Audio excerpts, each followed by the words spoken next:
morning, everyone. I'm delighted to welcome you to this press conference. Thank you for joining us today. I extend my warm greetings to our distinguished guests, media representatives, bloggers, and the members of the Uganda Musicians Association. Your presence, support are greatly appreciated.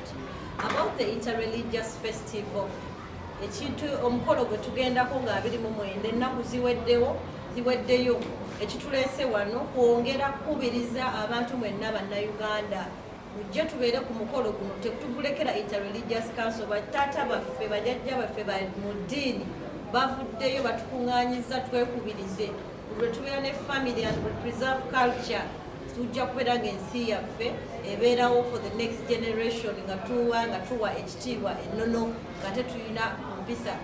We are here today to announce the participation of the Uganda Musicians Association in the Interreligious Family Festival 2024.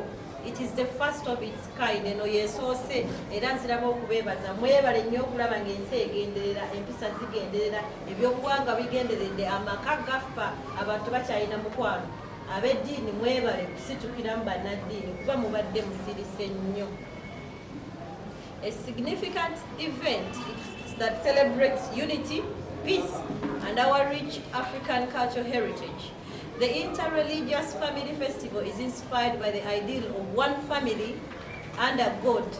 It emphasizes that all people, regardless of tribe, religion, or nationality, belong to one human family and are endowed by the Creator with freedom and fundamental rights. This festival aims to explore best practices in interfaith, peace building, and highlights the power of our deep-rooted African traditional family values. Bannange tuddeyo ku nnono kyova olaba ogenda kulaba nga waliyo abakulira ennono bonna weebali ba traditional leaders bonna bagenda kubeerayo okuva Baganda, Batoro, Bakiga, Buli kingdoms zonna zigenda kubeerayo to celebrate kubanga wano kibakwatako guno omukolo gw'amaanyi tikusitudde ne bakabaka bannaddiini beegasse ne bakabaka tekibangawo ne bakabaka bannaddiini babano batutaddeko abayimbi ogwo omukolo tegubangawo. It is the first of its kind, so we thank God for this wonderful occasion on Saturday. The festival is a collaborative effort involving various civil society and government entities including Global Peace Foundation, Interreligious Council, Family Peace Association, and several Ugandan ministries such as Ministry of Gender, Labour and Social Development, which is our line ministry, and the Ministry of Education and Sports. Festival objectives. The festival has several key objectives like promoting interfaith, peace building and unity among different communities. Ensi yatabuka tetukyakwatagana abantu betta tetumanyi lwaki naye ekyo kijjawo okubeera nga tetukya protectinga buwangwa bwaffe tetukyekkiririzaamu nga bannayuganda tuddeyo ku nnono twekkiririzeemu tujja kubeera n'emirembe. It is all about us, it's you and me okukyusa ensi eno tetubeera nga tuli mu mirembe. To celebrate and preserve African traditional family values and the cultural heritage. Ebyobuwangwa twabivaako dda. Nze nga Vice Chairperson wa Uganda National Culture Center ngenda kufuba okulaba ng'ebyobuwangwa bikomawo to be preserving. Abakyala empisa ziri eri onoolaba omukyala family ebizibu mubimalira ku TV amaka zekati ensonga lwaki twaleese taata Kimbo ne mukyalo we tubalaba nga family yaabwe eyita through thick and thin. They are communicating something what happens in the family. Naye omulaba nga kaddulu baale bambi afumbye bizibu byayiseemu ne It is also objecting to foster a sense of belonging and togetherness among Ugandans and participants from various backgrounds. Tetukyakolagana bannayuganda buli omu yeefaako yekka. We have become known as Musumba. Mwebale okujja mu kintu kino tulina okuddamu ne tubondinga edda ng'ekikwata ku munnayuganda omulala kikukwatako naye wano osanga nti mu diasporas bakaayana oye bw'atuuka ye abeeraawo n'oli bw'atuuka ye abeeraawo tetumanyi nti noono kyali tetusobola kufuuka kyali ate naye tasobola kufuuka kikyo. So we should keep supporting each other as a family. The festival will take place on 29th June ku lw'omukaaga luno tutandika sawa 3 paka sawa 12 Kololo Independence Grounds. Amakulu ga festival, the significance of this festival cannot be overstated. The Interreligious Family Festival is a crucial initiative for rebuilding and strengthening family structures in Uganda. By coming together to celebrate our shared values and heritage, we can foster unity and create a brighter future for all Ugandans. The festival not only celebrates our cultural traditions, but also plays a vital role in bridging gaps between different communities and fostering mutual respect and understanding. Tetukywa kitiibwa wadde olaba omuntu ng'atuuka ku mukutu social media platform n'afuma omuntu omukulu n'ogamba nfudde nze gw'olaba nga teyandiisiddwa mu maaso nga bwe tulaba era nkigambye Musumba nti ndowooza abakulu b'eddiini be bakyatiika kati era tusanyuse nnyo nti muvuddeyo bannamwe tebannabayisaamu gaali gye bayita gaali tusobole okubeera nga twezza abantu bawaŋŋane ebitiibwa tutegeere bakulu baffe bali batya. Biseera ebisinga tubadde twebuuza ng'abakulu basirise ekigenda mu maaso they are keeping quiet. Twebaza nnyo nti mwavuddeyo ne mubeera nga temusirise, otherwise tubadde twebuuza gye muli nga musirise nnyo. Participants and activities. We are expecting over 20,000 participants, including international guests, kings, chiefs, religious leaders, parents, teachers, business entrepreneurs, students, and the general community. The festival will feature a range of activities, including performances by renowned artists, cultural displays, and discussion on interfaith, peace building, and family values. It promises to be a day filled with celebrations, learning, and community building.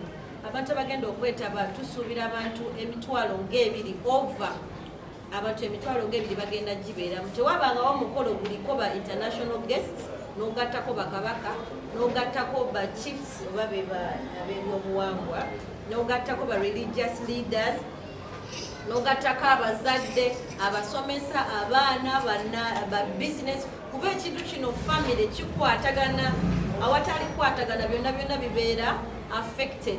Festival egenda kubeeramu ne ba artists performing. So for the artists, if you're interested in performing for this great audience, you can just come to the Uganda Musicians Association office and register yourself. Nobeera nga bakuteekateeka okuba nga performinga. Kino tuzza. This is the time we give back to the community. Tuliwo tetugamba nti kugenda kukola batuwe ssente. Twatuukiriddwa aba Interreligious Council and Global Peace Foundation. Kino kitutwalanga corporate social responsibility. Abantu batuwagidde. Uganda yaffe tukuumye ye maama waffe. Tugiddiza tutya. Bwe tuba n'emirembe n'okukolagana nga families still intact, there will be peace in Uganda. The Uganda yenyine ensi yaffe ejja kweyagala etwenyumirizeemu. So let us be patriots and give back to the community.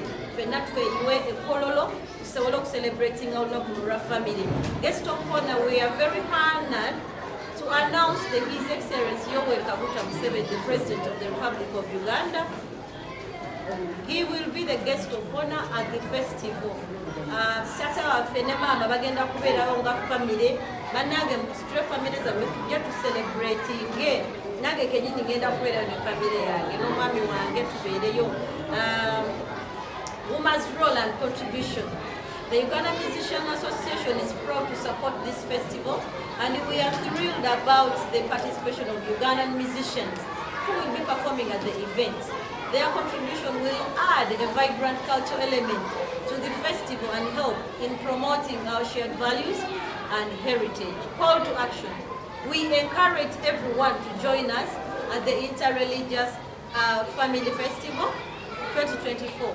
It is an opportunity to be part of the historic celebration that highlights the unity, cultural richness of our nation. Your participation is so vital for the success of this event, and we look forward to celebrating together for God and my country. Kwongerezaako mpozi ensonga z'okufumbirwa n'ensonga nkulu nnyo. Mmanyi lwaki ngamba nti nkulu nnyo. Amaka kasita gabeeramu obutabanguko. Osanga n'omuntu ng'avudde waka n'ajja n'omulanga mukambwe nnyo naye ng'obusungu ng'abugyewa abugye mu maka kitegedde. So si kintu kyakuzannya, kino kirina okutwalibwa nga kiri serious nti kyemeseza n'abangi emirimu olina omusanga nga amugoye because of the stress from home. Kitegere olina abeera nga asala ekkubo olw'ebirowoozo by'alina okuva ewaka olw'obutabanguko mu maka, emmoloka n'emutomera oba bodaboda. So nsonga nkulu nnyo nti buli omu alina okuba nga situkiramu mu nsonga eno. So byonna ebyogeddwa wano ebisinga kimanyi nti byogeddwa bikakasiddwa mubitwale nga byamakulu. Thank you so much. Amanya mpita Chance Ivan Kachumba ino nakutambala era nga nkola ne Kachumba TV omunekyamka TV. Ekibuzo kyange kigenda wa General Secretary. Oyogedde ku bayimbi nti ayagala okuperforminga olunaku olwo ajje mu ofisi ya UMA ate nga omukolo gwa Family Festival. Omuyimbi wange Lili Pazo ayina ennyimba bwezityo Gravity Ozambe bakkirizibwa. Thank you very much. Fenga Association tutwala buli omu era turespectinga na buli muyimbi. Naye kino kituwa ekyokuyiga. Waliwo naye woolabanga togenda kutegeera. So abantu abalina that passion, abalina that love, abalina that integrity, abayimbye ennyimba ezigwa mu poweni no kyovala ebiseera ebisinga I advise musicians tunula the trends kiriko climate change, peace, security, family. So this is a very good chance for people abayimbe abantu bangi abayimbe abakyala. Master Parrot muli wali yayimba mama w'abaana webale. So it is a very good performance wajja n'ayimba bw'atyo. So buli wamu walina we zigendera. So for those artists, if you feel like also oli appropriate nawe olaba wali abakulembeze b'amagwanga, waliwo bishops, waliwo every dignitary. So they are welcome. Naye bajje babeerewo basobole okuwulira. Mwami Kachumba alina okwogeza kwetu nti bwe bayita abantu okusembera Tajja Kulabayo Zubeida nga zze tugendere waliwo ekibuuzo ekirala. Nyabo Madamu Fina Masanyalaze nga bwe mbadde nkolaba ku TV naye olwaleero I'm just next to you. My brother Milton, Ambassador Kambula, banabitona abali wano mwenna abatulaba n'abatuwuliriza, twagala okwebaza Katonda olw'olunaku luno lwa mukisa nnyo gye tuli nga Religious Council of Uganda, lwakubanga tubasisinkanye ate tumanyi nti mwogera eri abantu bangi nnyo era nange ngenda kubasisinkana mukutu olugwa. Twebaza Katonda olw'ebirabo byammwe olwa buli kimu kye mukola mu ggwanga. Omukolo guno gwe tuyise Religious Family Festival mukolo mukulu nnyo mu bulamu bwaffe ng'abantu. Buli muntu waali ava mu family, era bw'ovumbula nti wava mu family ofuba nnyo naawe okulaba nti okuuma ekigambo ekyo family muwava muveemu n'abalala. Ntegereka bulungi. So tuteeseteese omukolo guno nga munene nnyo mu ngeri yaagwo ate nga tuyise abantu bangi okuva mu ggwanga, okuva mu East Africa, okuva mu Africa n'ebweru ow'eggwanga lyaffe, mu America, Bungereza n'ensi endala. Njagala okwongera ku ddoboozi lya mukyala Fiina nti tuyita abantu bonna omukolo guno tetusosodde, tuli nzikiriza 7. Enzikiriza ezo mulimu Abangirikaani, mulimu Abasiraamu, mulimu Abakatuliki, mulimu Abeesidiye, mulimu Aborthodoxi, mulimu abalokole ab'emirundi ebiri. So ffenna tugenda kubeera awamu okukwatira awamu kubanga ffenna kyetuluubirira kwe kulaba nti tulina famire oba amaka amatebenkevu nga gali ku nnono n'obuwangwa bwaffe ng'amaka bwe ganditambudde amaganda oba amasaamya oba amasoga oba amateeso.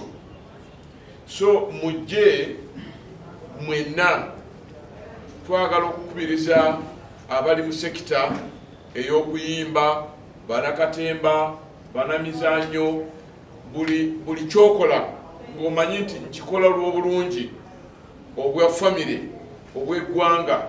Bwenjogerera wano ababadde mufuna obubaka obuva gye tuli, manyi nti mwayiyiza dda. Ow'ekitone oyogeranga ng'ayiiya ogenda kutuula wansi bwoti ng'avaayo n'ekintu ekyogera ku famire. Ekyo kyenjagala ba tiktokers abali wano sebo Kimbowa mbadde omanyi mala nange nenzirayo ku tiktok nendaba abaana bange bakola batya, baganda bange bakola batya. And how can we help these young people okulaba nti ebizeewo ebipya tebibamira naye mubimira.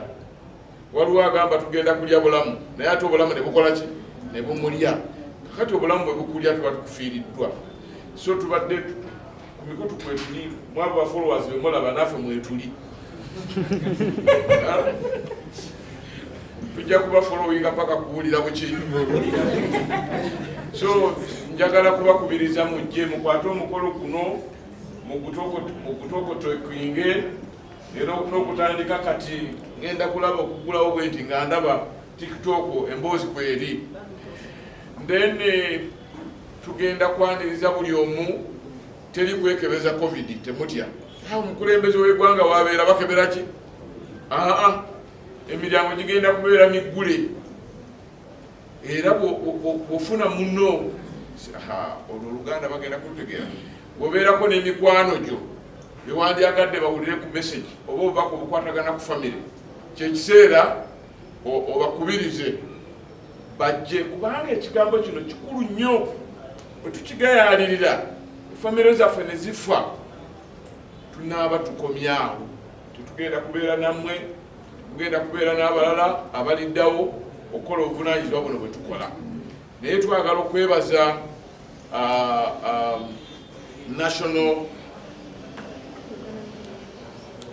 Uganda